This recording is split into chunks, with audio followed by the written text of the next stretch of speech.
तर प्रत्येक माणसाला स्वतःच्या घरात आनंद वाटतो. झोपडीत राहणाऱ्यांना बंगल्यात आनंद वाटणार नाही आणि बंगल्यात राहणाऱ्यांना झोपडीत आनंद वाटणार नाही. याचं कारण आहे बुद्धीचा साठा. जो जसा बुद्धीचा साठा बरोबर घेऊन येतो तसं त्याला फळ मिळतं.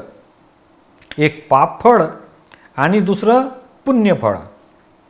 100% पुष्कळशी बुद्धी मोटर, बंगला, मुलगा, मुलगी, सून यांच्याकरता वापरली म्हणजे बहुतेक सर्वच पुण्य खर्च झाले आणि बाकी राहिलेले 1-2% पुण्य धर्माकरता वापरले. असं होतंय.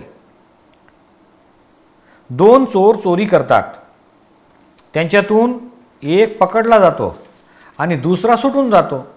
आता हे काय दर्शवतं? दोघांच्या बुद्धीमध्ये चोरी करण्याचं निश्चित होतं. जो पकडला गेला त्याचं फळ उदयाला आलं आणि वापरलं गेलं आणि दुसरा सुटला त्यात त्याचे पुण्य वापरले गेले. प्रत्येकाच्या बुद्धीप्रमाणे जे असते त्याच्यात त्याचे पाप आणि पुण्य काम करतात.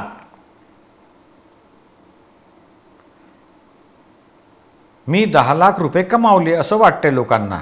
अरे ही तर पुण्याही वापरली आणि ती जर वाकड्या मार्गाने वापरली तर मग झालं. तुझ्या बुद्धीची दिशा फिरव. दादाश्री म्हणतात धर्माच्या दिशेने जर बुद्धीचा वापर केला तर चांगलं. ह्या ज्या जड वस्तू आहेत, मोटार, बंगले, रेडिओ, टी व्ही, सर्वांचं भजन केलं, तेथं बुद्धीचा उपयोग करण्यासारखं नाही. आत्मधर्माकरिता बुद्धीचा वापर करा आणि तुम्हाला जे प्राप्त झालं आहे ते भले असू द्या. आता मात्र बुद्धीची दिशा संपूर्णपणे 100% धर्माकरिता वापरा.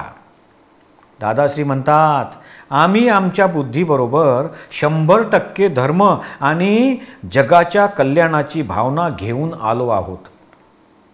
दुसऱ्या कोणत्याही ठिकाणी आमचे पुण्य वाया गेले नाही. उदाहरणार्थ पैसा, मोटार, बंगला, मुलगा, मुलगी, कुठंही आमच्या बुद्धीचे जे हिशोबाप्रमाणे जे पुण्य आहे ते वापरलं गेलं नाही. आमचं संपूर्ण पुण्य हे जगत कल्याणासाठी.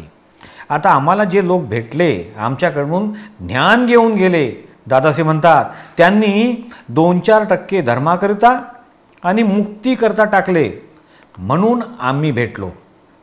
आम्ही 100चे 100% धर्मामध्ये टाकले आणि म्हणून सर्वांकडून आम्हाला धर्माकरिता नो ऑब्जेक्शन सर्टिफिकेट मिळालेलं आहे.